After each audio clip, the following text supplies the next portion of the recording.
ராமராமா. ஸ்திரவாசரா சனிக்கிழமை மே மாதம் 16ஆம் தேதி, பராபவ வருஷம் வைகாசி மாதம் 2ஆம் தேதி, அமாவாஸ்யா திதி, பரணி நட்சத்திரம், சாயங்காலம் 5:40 வரை, பின்பு கிருத்திகா நட்சத்திரம், சௌமிய யோகா, சதுஷ்பாத கரணம். இன்னைக்கு சர்வ அமாவாசை. ராகு காலம் கார்த்தால 9 மணியிலிருந்து 10:30 மணி வரை, யமகண்டம் மத்தியானம் 1:30 மணியிலிருந்து 3 மணி வரை. அதிக மாசம் என்றால் என்ன? இந்த நாட்களில் என்ன செய்யலாம், செய்யக்கூடாது? சுமார் 2.5 வருஷத்துக்கு ஒரு முறை, அதாவது 32 மாதங்களுக்கு ஒரு முறை வருவதுதான் இந்த அதிக மாசம் என்பது. இதற்கு மல மாசம் என்றும் பெயர் உண்டு, மற்றும் புருஷோத்தம மாசம் என்றும் பெயர் உண்டு. இது எப்படி இருக்கும் அப்படின்னா, ஒரு அமாவாசை அப்புறம் அடுத்த அமாவாசை வரத்துக்கு உள்ள நடுப்பற மாசப்பிறப்பு வரல அப்படின்னா அதுக்கு அதிக மாசம் அப்படின்னு பேர். இது இந்த ஜேஷ்ட மாசம் அதிக மாசமாக வருது. அப்ப அதிக ஜேஷ்டம் சுத்த ஜேஷ்டம் அப்படின்னு சொல்லுவா. 60 நாட்கள், சுமார் 60 நாட்கள் ஒரு மாசமாக கணக்கிடப்படும்.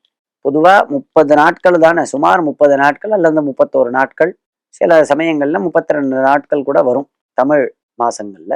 இப்ப இந்த சாந்திரமான ரீதியா தான் இந்த அதிக மாசம் அப்படிங்கிறது ஜேஷ்ட மாசத்துல வருதுனால முதல்ல அதிக ஜேஷ்டம், அப்புறம் அதாவது அமாவாசைக்கு மறுநாள் பிரதமையிலிருந்து ஆரம்பிச்சு அடுத்த அமாவாசை வரைக்கும் அதிக ஜேஷ்டம், அப்புறம் அடுத்த பிரதம அமாவாசை கழிச்ச பிரதமையிலிருந்து அடுத்த அமாவாசை வரைக்கும் சுத்த ஜேஷ்டம் அப்படின்னு ஜேஷ்ட மாசமே சுமார் 60 நாட்கள் தொடர்றது. இதுக்கு அதிக மாசம் அப்படின்னு பேரு. புருஷோத்தம மாசம் அப்படின்னு பேரு.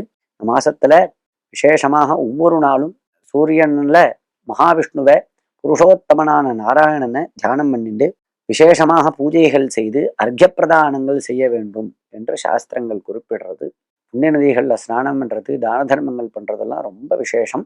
அதுலேயும் விசேஷமாக ஒவ்வொரு நாட்களும் 33 அப்பம் செய்து வெங்கல பாத்திரத்துல வச்சுண்டு அதை தானம் பண்றது.